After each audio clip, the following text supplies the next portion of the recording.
നമസ്കാരം. 530/2019 CPO rank list അതിൻ്റെ കാലാവധി നീട്ടിത്തരണം എന്നപേക്ഷിച്ച് ഒരു വലിയ കൂട്ടം ഉദ്യോഗാർത്ഥികൾ തിരുവനന്തപുരത്ത് സമരം ആരംഭിച്ചിരുന്നു. പലതരത്തിലുള്ള സമരമുറകൾ അവർ ജനങ്ങളിലേക്ക് എത്തിക്കാനായിട്ട് ശ്രമിച്ചു. പലതിനും മാധ്യമ ശ്രദ്ധ കിട്ടിയില്ല. ഇടയ്ക്കൊക്കെ മാധ്യമങ്ങൾ അങ്ങടേക്ക് പോയി ചെറിയ രീതിയിലൊന്ന് കവർ ചെയ്തു. പല ജനപ്രതിനിധികളും അവർക്ക് വേണ്ടി സംസാരിക്കാനായിട്ട് മുന്നോട്ടേക്ക് വന്നു.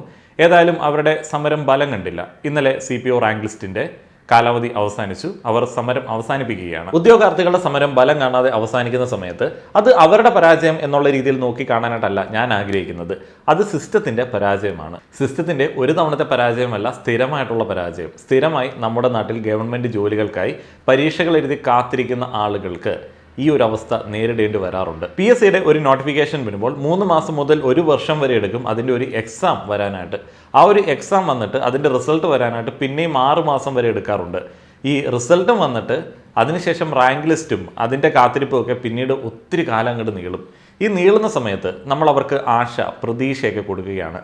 അവർ ഇമോഷണലി വീക്കാവും, ഫിനാൻഷ്യലി വീക്കാവും. ഇങ്ങനെ വീക്കാവുന്ന ഒരു കൂട്ടം ഉദ്യോഗാർത്ഥികളെ അവരുടെ യൗവനത്തെ നശിപ്പിക്കുന്നതുകൊണ്ട് സിസ്റ്റത്തിൻ്റെ ഫെയിലിയർ എന്നുള്ള രീതിയിൽ തന്നെയാണ് അതിനെ നോക്കിക്കാണേണ്ടത്. നമ്മുടെ ഉദ്യോഗാർത്ഥികൾക്ക് കൊടുക്കാൻ വരുന്ന നിയമനങ്ങൾ ഇന്ത്യ ഒട്ടാകെ ഉണ്ട്. അതിപ്പോൾ കേരള ഗവൺമെൻറ്റിനെ കുറിച്ചിട്ട് മാത്രം പറഞ്ഞാൽ പോരാ. കഴിഞ്ഞ ദിവസം സെൻട്രൽ ഗവൺമെൻറ്റിൻ്റെ ഒഴിവുകളെ കുറിച്ചിട്ട് നമ്മൾ കണ്ടിരുന്നു. അത്രയധികം ഒഴിവുകൾ നികത്തപ്പെടാനുണ്ട്. ഈ ഒരു അവസ്ഥ ഇന്ത്യയിൽ സൃഷ്ടിക്കുന്ന വലിയൊരു പ്രതിസന്ധിയുണ്ട്. നമ്മുടെ ഏറ്റവും വലിയ മുതൽക്കൂട്ടായ യുവജനതയുടെ ആ ഒരു പവർ ഇന്ത്യ വിട്ടു പോകുന്നു. ഇന്ത്യ വിട്ടു പോകുന്നത് സിസ്റ്റത്തിൻ്റെ ഫെയിലിയർ തന്നെയാണ്. അതും സിസ്റ്റത്തിൻ്റെ പ്രശ്നമല്ല എന്ന് പറയാൻ പറ്റില്ല. എത്ര നാൾ നമ്മളിങ്ങനെ വികസ്വര രാജ്യം വളരാനായിട്ട് കാത്തിരിക്കണം? ആ ഒരു വളർച്ചാ കാലഘട്ടത്തെ പ്രതിസന്ധികൾ പറഞ്ഞിട്ട് ഇവിടെയുള്ള യുവസമൂഹം അതിനോട് അഡ്ജസ്റ്റ് ചെയ്യണം. രാഷ്ട്രീയ നേതൃത്വത്തിൽ നിന്ന് നിരവധി സ്കാമുകളുടെയൊക്കെ വാർത്തകൾ നമ്മൾ സ്ഥിരമായിട്ട് കേൾക്കാറുണ്ട്. അതിലേക്ക് കൂടുതലായി പോകാൻ ഞാൻ ആഗ്രഹിക്കുന്നില്ല. പല ആഴ്ചകളിലും അത്തരത്തിൽ ഒത്തിരി വീഡിയോസ് ഇവിടെ ചെയ്യാറുണ്ട്. ഈ ഒരു ഘട്ടത്തിൽ ഉദ്യോഗാർത്ഥികളുടെ ഭാഗത്ത് നിന്ന് അവരുടെ ആ ഒരു പ്രതിസന്ധി ഘട്ടത്തെ നോക്കി കാണുന്ന സമയത്ത് എനിക്കിവിടെയുള്ള സിസ്റ്റത്തോട് റിക്വസ്റ്റ് ചെയ്യാനായിട്ടുള്ള ഒറ്റ കാര്യമുള്ളൂ. തൊഴിൽ തട്ടിപ്പുകൾ, വഞ്ചനകൾ, അങ്ങനെയുള്ള ഒരു ഏരിയയിൽ ശക്തമായിട്ടുള്ള ഒരു മോണിറ്ററിങ് വേണം. ഇത്രയധികം ഉദ്യോഗാർത്ഥികൾ സമരം അവസാനിപ്പിച്ച് പുറത്തേക്ക് ഇറങ്ങുന്ന സമയത്ത് അവർ ഏത് മാർഗമായിരിക്കും ഇനി ജീവിതത്തിന് വേണ്ടി തിരഞ്ഞെടുക്കുക? അതിൽ ഭൂരിപക്ഷം ആളുകളും വിദേശത്തേക്ക് പോകാനായിട്ടായിരിക്കും ആഗ്രഹിക്കുന്നത്. അവർ കേരളം എന്ന് പറയുന്ന അവരുടെ ഹോംലാൻഡിനെ അത്രയധികം മടുത്തിട്ടുണ്ടാവും. അപ്പോൾ അതിൽ കുറേയധികം ആളുകൾ എങ്ങനെയെങ്കിലും വിദേശത്തേക്ക് പോകാനായിട്ട് ശ്രമിക്കും. ഈ ഒരു ഘട്ടത്തിൽ അവർക്ക് നേരിടേണ്ടി വരുന്ന തൊഴിൽ തട്ടിപ്പുകളുണ്ട്. ആ ഒരു തട്ടിപ്പുകൾ നിർബാധം തുടരുകയാണ്. പലപ്പോഴും ഇങ്ങനെ സിസ്റ്റം ഫെയിൽ ആവുന്ന സമയത്ത് അത് മുതലെടുക്കുന്ന ആളുകളുണ്ട്. അങ്ങനെയുള്ള ആളുകളാണ് റിക്രൂട്ട്മെന്റ് ഏജൻസികൾ. റിക്രൂട്ട്മെന്റ് ഏജൻസികളുടെ തട്ടിപ്പുകൾ ഈ കഴിഞ്ഞ 2 ആഴ്ച എടുത്ത് നോക്കുകയാണെന്നുണ്ടെങ്കിൽ നല്ല രീതിയിൽ കൂടി വരുന്നുണ്ട്. അതും ഉദ്യോഗാർത്ഥികളുടെ സമരവും പ്രതീക്ഷയിട്ട ആ ഒരു അവസ്ഥയും ഒക്കെ കൂട്ടി കണക്ട് ചെയ്ത് വായിക്കേണ്ടതാണ്. കഴിഞ്ഞ മാസം നമ്മൾ കേട്ടതാണ് സെക്യൂരിറ്റി ജോലിക്ക് എന്ന വ്യാജേന ഇവിടെ നിന്ന് യുവാക്കളെ കൂലിപ്പട്ടാളത്തിലേക്ക്, റഷ്യയിലേക്ക് കൊണ്ടുപോയ ആളുകളെ കുറിച്ചിട്ട്. അവരിൽപ്പെട്ട ആളുകളെ നമ്മൾ തിരിച്ചെത്തിച്ചു. അവരുടെയും കുറേയധികം പണം നഷ്ടപ്പെട്ടിട്ടുണ്ട്. ധാരാളം പണം ഈ ഒരു ഏരിയയിൽ നഷ്ടപ്പെടുന്നുണ്ട്. റിക്രൂട്ട്മെന്റ് ഏജൻസികളിൽ കാര്യമായിട്ടുള്ള മോണിറ്ററിംഗ് ഇല്ല എന്ന് തോന്നിപ്പിക്കുന്ന തരത്തിലേക്കാണ് പണത്തട്ടിപ്പുകൾ വർദ്ധിക്കുന്നത്. നമ്മുടെ നാട്ടിൽ ഏതൊരു ജോലിക്ക് വിദേശത്തേക്ക് പോകാനായിട്ടാണെങ്കിലും കുറേയധികം പൈസ ഏജൻസികൾക്ക് കൊടുക്കേണ്ടതുണ്ട്. ഇപ്പോൾ നേഴ്സിംഗ് റിക്രൂട്ട്മെൻറ്റ് തൊട്ട് എല്ലാ മേഖലയിലും നമ്മൾ എടുത്തു നോക്കുകയാണെന്നുണ്ടെങ്കിൽ പണം തട്ടുന്ന ഇഷ്ടംപോലെ മീഡിയേറ്റേഴ്സ് ഉണ്ട്. ഇവിടെയെല്ലാം നമ്മൾ സിസ്റ്റത്തിൻ്റെ ഫെയിലിയർ എന്ന് പറയുന്ന സമയത്ത് തന്നെ മലയാളികളുടെ മെൻറ്റാലിറ്റിയെ കുറിച്ചിട്ടും പറയേണ്ടതുണ്ട്. നമ്മുടെ നാട്ടിലെ ഉദ്യോഗാർത്ഥികൾക്ക് പല ആളുകൾക്കും സ്കില്ലുകളില്ല എന്നുള്ള ഒരു തിരിച്ചറിവ് വരുന്നത് എപ്പോഴാണ്? അത് അവരുടെ വിദ്യാഭ്യാസ കാലഘട്ടമൊക്കെ കഴിഞ്ഞ് ജോലിക്ക് അപ്ലൈ ചെയ്യുന്ന സമയത്താണ്. യാതൊരു സ്കില്ലുകളും ഇല്ല. ഭാഷാപരമായിട്ടുള്ള സ്കില്ലുകളില്ല. അഡീഷണൽ എന്തെങ്കിലും ഒരു സോഫ്റ്റ് സ്കില്ലോ അല്ലെങ്കിൽ ഹാർഡ് സ്കില്ലുകളോ ഒന്നുമില്ല. വെറുതെ ഏതെങ്കിലും ഒരു സർട്ടിഫിക്കറ്റുമായിട്ട് ഇരിക്കുകയാണ്. വർക്ക് എക്സ്പീരിയൻസ് ഇല്ല എന്ന് പല ആളുകളും പറയുന്നു. എന്നാൽ ഇന്റേൺഷിപ്പ് സാധ്യതകൾ പല ആളുകളും ഉപയോഗപ്പെടുത്തുന്നില്ല. അതേപോലെ സർട്ടിഫിക്കറ്റുകളിലെ വ്യാജന്മാർക്ക് വലിയ ഡിമാൻഡാണ്. ഇതെല്ലാം ഉദ്യോഗാർത്ഥികളുടെ ഭാഗത്തു നിന്ന് തന്നെയുള്ള പ്രശ്നങ്ങളാണ്. അതെല്ലാം ഞാൻ ആദ്യമേ പറയുന്നത് എന്തിനാണെന്ന് വെച്ച് കഴിഞ്ഞാൽ അതെല്ലാം ഈ ഒരു തട്ടിപ്പുകാർക്ക് വലിയ വളമാവുന്നുണ്ട്. ഇപ്പോൾ നേഴ്സിംഗ് റിക്രൂട്ട്മെൻറ്റ് മേഖലയിലേക്ക് വരികയാണെന്നുണ്ടെങ്കിൽ NHS ഇപ്പോൾ UK നേഴ്സുമാരെ കൊണ്ടുപോകുന്നത് എങ്ങനെയാണ്? അവർക്ക് അവിടെ നേഴ്സുമാരെ ആവശ്യമുണ്ട്. അപ്പോൾ അങ്ങടേക്ക് നേഴ്സുമാരെ, നല്ല ക്വാളിറ്റിയുള്ള നേഴ്സുമാരെ പ്രൊവൈഡ് ചെയ്യുന്ന ഏജൻസികൾക്ക് ഒരു പണം അങ്ങോട്ട് കൊടുക്കും. ഏജൻസികൾക്ക് ഇങ്ങോട്ട് പണം കിട്ടി നടക്കുന്ന ആ ഒരു റിക്രൂട്ട്മെൻറ്റിൽ അവർ കൂടുതൽ പണം ഉണ്ടാക്കാൻ വേണ്ടി വേറെ പല കാര്യങ്ങളും ചെയ്യാറുണ്ട്. OET എക്സാമിൻ്റെ പേരിലുള്ള തട്ടിപ്പുകൾ നടത്താറുണ്ട്. ക്വസ്റ്റ്യൻ പേപ്പർ ചോർത്തൽ പരിപാടികൾ കഴിഞ്ഞ കുറച്ച് നാളുകൾക്ക് മുൻപ് റിപ്പോർട്ട് ചെയ്യപ്പെട്ടിരുന്നു. OET എക്സാം പ്രോപ്പറായിട്ട് ട്രെയിനിങ് കൊടുക്കാതെ കുട്ടികളെ കൊണ്ട് വീണ്ടും വീണ്ടും പരീക്ഷയ്ക്ക് ഫീസ് അടുപ്പിച്ച് OETയുടെ ഫീസ് വാങ്ങുന്ന പല സ്ഥാപനങ്ങളുണ്ട്. അപ്പോൾ ഇതെല്ലാം വളരെ ബേസ് ലെവലിലുള്ളതാണ്. അപ്പോൾ ഈ OET എക്സാമിൻ്റെ ക്വസ്റ്റ്യൻ പേപ്പർ ചോർന്ന സമയത്ത് സംഭവിച്ചത് എന്താണ്? ആ ഒരു ബാച്ചിലുണ്ടായിരുന്ന ഒരു വലിയ കൂട്ടം കുട്ടികളുടെ എക്സാം റദ്ദ് ചെയ്യപ്പെട്ടു. ഒരു തവണ എക്സാം എഴുതാൻ എനിക്ക് തോന്നുന്നു 35,000 രൂപയെങ്ങാണ്ടാണ് അതിൻ്റെ ഒരു ഫീ. ഇനിയിപ്പോൾ ഇതല്ലാത്ത ബിരുദന്മാരുണ്ട്. ആ ഒരു ബിരുദന്മാർ IELTS സർട്ടിഫിക്കറ്റൊക്കെ വ്യാജമായിട്ട് ആവശ്യപ്പെടുന്ന ആളുകളാണ്. കോച്ചിങ്ങിന് പോകാൻ താല്പര്യമില്ല, എക്സാം എഴുതാൻ താല്പര്യമില്ല, എങ്ങനെയെങ്കിലും വിദേശത്തേക്ക് കടന്നാൽ മതി. ഇങ്ങനെയുള്ള ആളുകളും തട്ടിപ്പുകാർക്ക് നല്ല സപ്പോർട്ട് കൊടുക്കുന്ന ആളുകളാണ്. IELTS എക്സാമിൻ്റെ വ്യാജ സർട്ടിഫിക്കറ്റ് ഉണ്ടാക്കി പല ആളുകളും വിദേശത്തേക്ക് കടക്കുകയും അവിടെ നിന്ന് കൂട്ടമായി ആളുകളെ ഇങ്ങടേക്ക് തിരിച്ചയക്കുകയും ചെയ്ത സാഹചര്യം ഉണ്ടായിരുന്നു. അത് ഒരു നോർത്ത് സ്റ്റേറ്റിലാണ് റിപ്പോർട്ട് ചെയ്യപ്പെട്ടിട്ടുള്ളത്. പഞ്ചാബ്, അതേപോലെ തന്നെ ഉത്തർപ്രദേശ്, അവിടെ നിന്നൊക്കെ ധാരാളം ആളുകൾ വിദേശത്തേക്ക് അത്തരത്തിൽ വ്യാജ സർട്ടിഫിക്കറ്റിൻ്റെ ബലത്തിൽ പോകുന്നുണ്ട്. ഇതിൽ നമ്മുടെ വിദ്യാഭ്യാസ രീതിയുടെ ചില പരാജയങ്ങളൊക്കെ ഉണ്ട്. എന്നാലും ഷോർട്ട് കട്ടുകൾ തേടുന്നതിൽ ഇന്ത്യക്കാർ മുന്നിൽ തന്നെയാണ്. അതും തട്ടിപ്പിന് വളമാകുന്നുണ്ട്. ഇവിടെ ഒന്നും ശക്തമായിട്ടുള്ള മോണിറ്ററിംഗ് ഇല്ല എന്നുള്ളതാണ് വീണ്ടും വീണ്ടും അത്ഭുതപ്പെടുത്തുന്ന ഒരു സംഗതി. എന്തുകൊണ്ടാണ് നമ്മുടെ നാട്ടിലും ഈ തൊഴിൽ തട്ടിപ്പുകൾ കാര്യമായി തന്നെ വർദ്ധിക്കുന്നത്? ഒരു ടൗണിലെടുത്ത് നോക്കിക്കഴിഞ്ഞാൽ ധാരാളം റിക്രൂട്ട്മെൻറ്റ് ഏജൻസികളാണ്. ഈ ഒരു ഏജൻസികളൊക്കെ റിക്രൂട്ട് ചെയ്യുന്ന സമയത്ത് ഇവർക്ക് വേണ്ട ലൈസൻസുകളൊക്കെ ഉണ്ടോ എന്നുള്ള ചെക്കിങ് നടത്തേണ്ടത് ആരാണ്? ആരുടെയെങ്കിലും ഒരു 10-100 ആളുകളുടെ പണം പോയി അതിലൊരാൾ റിപ്പോർട്ട് ചെയ്യുന്ന സമയത്ത്, അല്ലെങ്കിൽ 500 ആളുകൾ റിപ്പോർട്ട് ചെയ്യുന്ന സമയത്ത്, അതും കാലങ്ങൾക്ക് ശേഷം റിപ്പോർട്ട് ചെയ്യുന്ന സമയത്ത് ഓടിപ്പിടിച്ചൊരു നടപടിയാണ് പലപ്പോഴും ഇവിടെയുള്ള നമ്മുടെ നിയമ സംവിധാനങ്ങൾ എടുക്കുന്നത്. ഇനിയിപ്പോൾ വിദ്യാഭ്യാസ കച്ചവടത്തിൻ്റെ ഒരു ഏരിയ ഉണ്ട്. ഇപ്പോൾ ഏറ്റവും കൂടുതൽ വിദേശത്തേക്ക് കുട്ടികളെ കയറ്റി അയക്കുന്ന ഏജൻസികൾ അവരുടെ പ്രൊമോഷൻ്റെ ഭാഗമായി കുട്ടികളെയൊക്കെ ഒന്നിച്ച് നിരത്തി 1000 കയറി പോകുന്നു, 2000 കയറി പോകുന്നു എന്നൊക്കെ പരസ്യം കൊടുക്കാറുണ്ട്.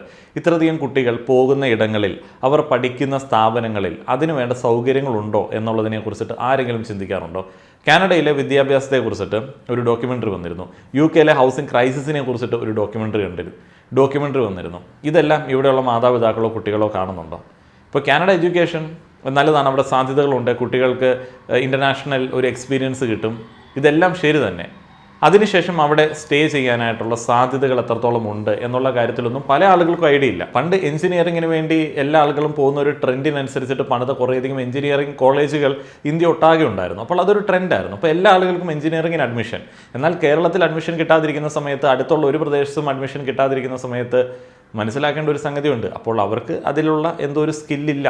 അപ്പം അതിലൊരു കാര്യമായിട്ടുള്ള ഒരു പഠനം നടത്തി പറ്റുന്ന വേറെ എന്തെങ്കിലും ഒരു പ്രൊഫഷൻ ചൂസ് ചെയ്യായിരുന്നു ചെയ്യേണ്ടത്.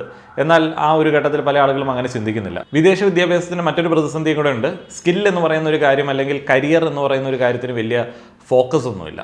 എന്താണോ ആ ഒരു കാലഘട്ടത്തിൽ അവിടെ ഡിമാൻഡുള്ള ഒരു സംഗതി, അത് പഠിക്കുക, ഈസി ആയിട്ട് ജോയിൻ ചെയ്യാൻ പറ്റുന്ന ഒരു കാര്യം എന്നുള്ള രീതിയിലാണ് പല ആളുകളും ഫോക്കസ് ചെയ്യുന്നത്.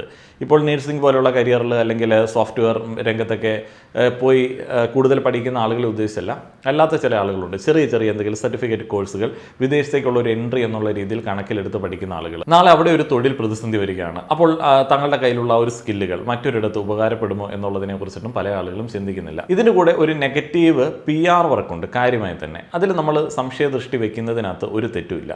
നമ്മുടെ നാട്ടിൽ ബിസിനസ് ചെയ്യാനായിട്ട് ഉള്ള ഒരു അറ്റ്മോസ്ഫിയർ ഇല്ല. നമ്മുടെ നാട്ടിൽ തൊഴിൽ സാഹചര്യങ്ങൾ സൃഷ്ടിക്കാനായിട്ട് നാട്ടിലുള്ള ഗവൺമെൻറ് സമ്മതിക്കില്ല. എന്നീ പ്രചാരണങ്ങൾ കാര്യമായി തന്നെ ഉണ്ട്. എന്നാൽ നമ്മുടെ നാടിൻ്റെ പരിസ്ഥിതിക്കും നമ്മുടെ നാടിൻ്റെ സ്ഥല പരിമിതികൾക്കും ലഭ്യതയ്ക്കും അനുസരിച്ചിട്ടുള്ള ബിസിനസ്സുകൾ എത്ര എണ്ണം നടക്കുന്നുണ്ട് എന്നുള്ളതിനെ കുറിച്ചിട്ട് ആളുകൾ ചെക്ക് ചെയ്യാറുണ്ടോ? ഇല്ല. സോഫ്റ്റ്വെയർ രംഗത്ത്, അല്ലെങ്കിൽ ടെക് മേഖലകളിൽ ഏറ്റവും കൂടുതൽ ഇൻവെസ്റ്റ് ചെയ്യാൻ സാധ്യതയുള്ളൊരു സ്ഥലമാണ് കേരളം എന്ന് പറയുന്നത്.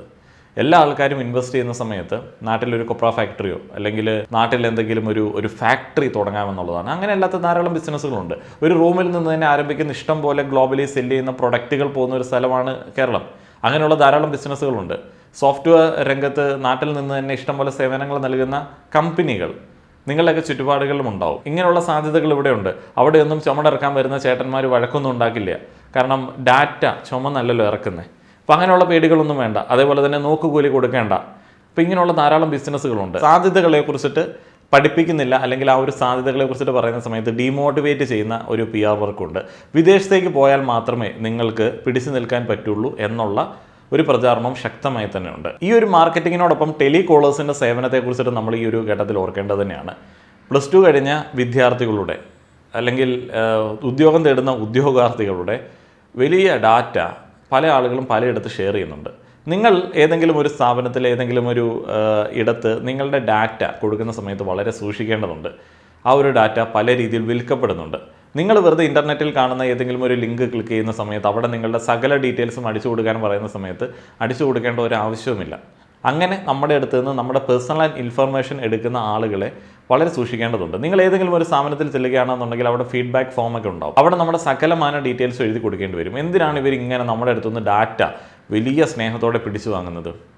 അത് വിൽക്കപ്പെടാൻ തന്നെയാണ്. അതുകൊണ്ട് തന്നെയാണ് നിങ്ങൾ +2 പാസ്സായി എന്നറിയുന്ന സമയത്ത് നിങ്ങളെ തേടി ഈ ഏജൻസികളുടെ കോളുകൾ വരുന്നത്.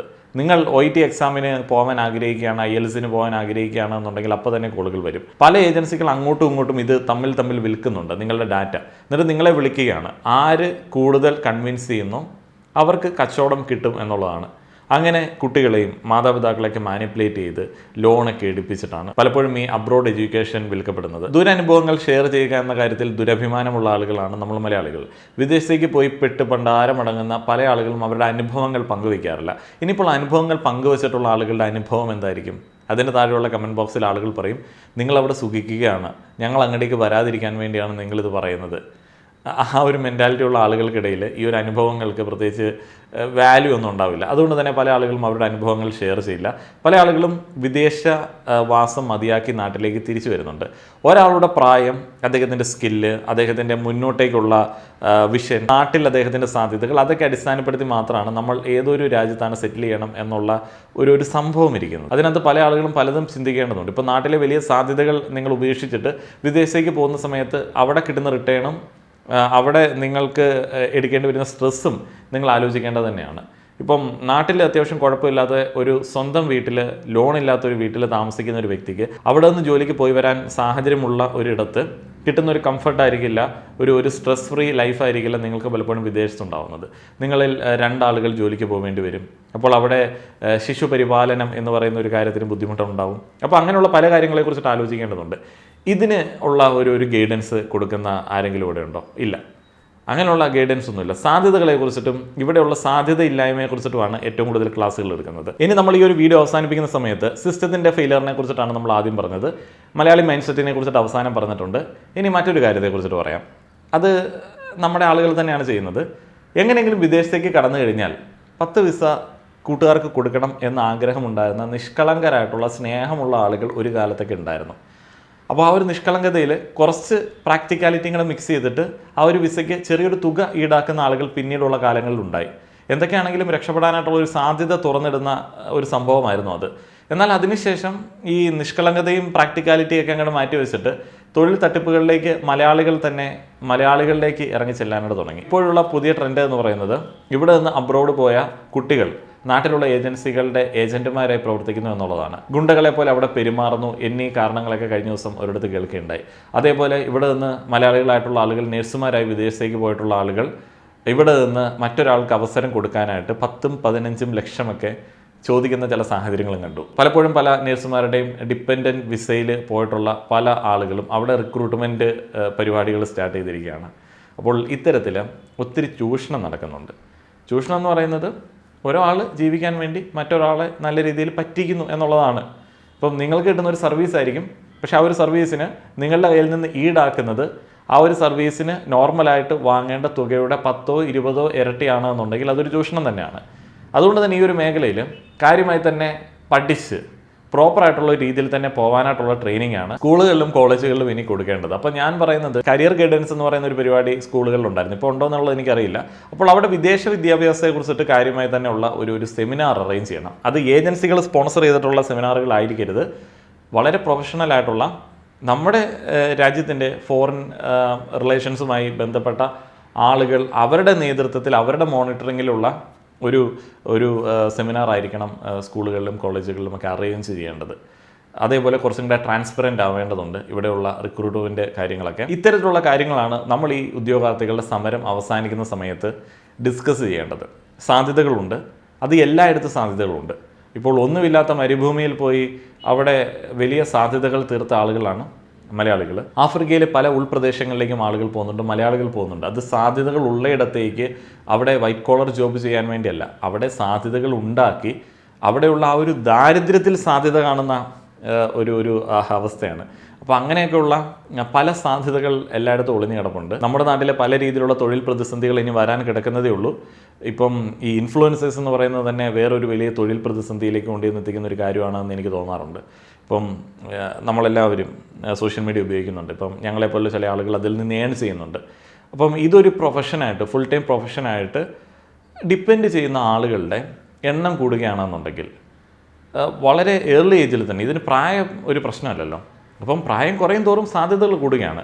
പ്രായം കുറയുമ്പോൾ ഇതിലേക്ക് കടന്നു വരികയും മറ്റൊരു സ്കില്ലും ആർജിക്കാതിരിക്കുകയും പിന്നീട് സ്വയം ഇങ്ങനെ വീഡിയോ ചെയ്ത് വരുമാനം കിട്ടാതാവുകയും ചെയ്യുന്ന സമയത്ത് ഇവരെങ്ങനെ മുന്നോട്ടേക്ക് പോകും എന്നുള്ളത് വലിയൊരു ചോദ്യചിഹ്നമാണ്. ഏതൊരു പോസിറ്റീവ് കാര്യത്തിനും ഒരു നെഗറ്റീവ് ഉണ്ട്. അപ്പോൾ അതിനിടയ്ക്ക് ബാലൻസ് ചെയ്യാൻ പറ്റുന്ന ഒരു നിലയിലേക്ക് നമ്മളെ പ്ലേസ് ചെയ്തെങ്കിൽ മാത്രമേ കരിയറിൽ അല്ലെങ്കിൽ സർവൈവിങ് എന്ന് പറയുന്ന ഒരു കാര്യത്തിൽ മുന്നോട്ട് പോകാൻ പറ്റത്തുള്ളൂ. ഇത് ഞാൻ പല കാര്യങ്ങൾ മിക്സ് ചെയ്ത് പറഞ്ഞൊരു വീഡിയോ ആണ്. ഇതിൽ നിന്ന് പ്രധാനപ്പെട്ടതായി നിങ്ങൾക്ക് തോന്നുന്ന കാര്യങ്ങൾ നിങ്ങൾ എടുക്കുക, അല്ലാത്തത് അവോയ്ഡ് ചെയ്യുക. നിങ്ങൾക്ക് അഡീഷണൽ ആയിട്ട് എന്തെങ്കിലും കൂട്ടിച്ചേർക്കാനുണ്ട് എന്നുണ്ടെങ്കിൽ കമൻറ്റ് ബോക്സിൽ ഇടുക. നന്ദി.